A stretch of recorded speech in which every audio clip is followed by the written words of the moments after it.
Kali ini kita ngerjain soal matematika tentang sistem pertidaksamaan kuadrat-kuadrat dua variabel, dan yang paling bawah itu sistem pertidaksamaan elip parabola garis lurus dua variabel. Nah, ini pelajaran sekolah menengah atas ya, tetapi kali ini hanya berfokus terhadap melukis daerah himpunan penyelesaiannya. Nah, biasanya suka ada yang bingung ya cara melukis daerah himpunan penyelesaiannya. Nah, misal contoh pertama itu adalah lukislah daerah himpunan penyelesaian dari sistem pertidaksamaan parabola-parabola berikut. Yang ini ya. Nah, setelah kita gambarkan di samping ini gambarnya ya. Caranya cukup mudah, tinggal perhatikan saja langkah-langkah yang akan saya tunjukkan. Kita perhatikan yang Y ini ya. Nilai Y itu positif ya. Kita catat positif di sini. Kemudian lihat tandanya ini lebih dari sama dengan atau lebih dari saja itu kita kategorikan positif juga. Jadi positif kali positif sama dengan positif. Gimana? Sudah bisa mengikuti? Oke, kalau sudah, lanjutkan. Kalau positif ini kita datang ke gambarnya ya. Yang mana itu gambarnya? Yang ini ya, yang warna kuning ya. Ingat saja kalau positif itu ke atas daerah himpunan penyelesaiannya. Otomatis ya, yang kuning ini pasti ke atas daerah himpunan penyelesaiannya. Oke, kita lihat lagi nilai Y-nya itu adalah positif ya. Kita tulis di sini positif dan tandanya itu adalah kurang dari sama dengan. Nah, kalau kurang dari sama dengan itu nilainya negatif. Positif kali negatif itu hasilnya negatif. Nah, kalau negatif ingat saja dia itu ke bawah. Jadi kalau positif dia ke atas, nah kalau negatif ke bawah. Nah, gambarnya yang mana? Ini yang warna biru ya, gambar parabolanya. Jadi tentu saja nilainya itu ke bawah ya, himpunan penyelesaiannya. Nah,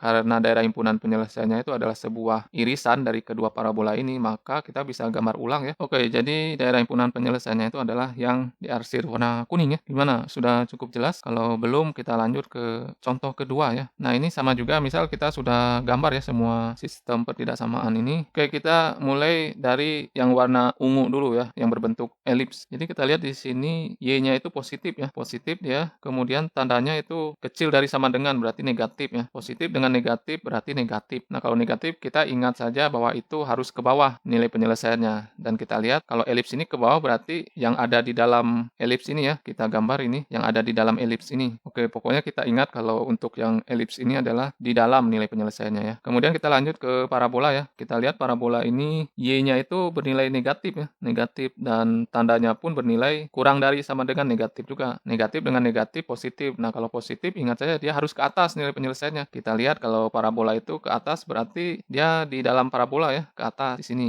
Nah, oke, sudah, lalu kita lanjut ke garis ya. Nah, kalau garis ini Y-nya positif ya dan tandanya pun besar dari sama dengan positif juga, positif dan positif, positif. Jadi tandanya pun pasti ke atas juga. Jadi kita bisa lukis ya irisannya. Oke, pertama-tama kita gambar dulu ya daerah himpunan penyelesaian untuk bentuk elips ini ada di dalam ya. Oke, kira-kira seperti ini kalau untuk daerah himpunan penyelesaian yang 9E kuadrat plus 16Y kuadrat kecil dari sama dengan 144 itu yang berbentuk elips. Kemudian kita gambar lagi nih daerah penyelesaian untuk yang garis ya, yang warna putih atau Y min X lebih dari sama dengan 0. Oke, seperti ini bentuknya ya kalau untuk daerah penyelesaian yang garis. Nah, terakhir adalah yang parabola. Kita ingat Y-nya negatif dan tandanya negatif. Berarti negatif dan negatif positif. Nah, kalau positif itu dia ke atas ya di dalam parabola. Kita gambarkan. Nah, kira-kira seperti ini daerah himpunan penyelesaian untuk soal yang terakhir ini. Nah, kalau kita misal percantik lagi gambarnya akan jadi seperti ini. Oke, seperti ini daerah himpunan penyelesaiannya ya, yang ada arsiran warna orange. Oke, terima kasih sudah menonton. Jangan lupa di like, di follow, di share videonya. Sampai jumpa di konten selanjutnya.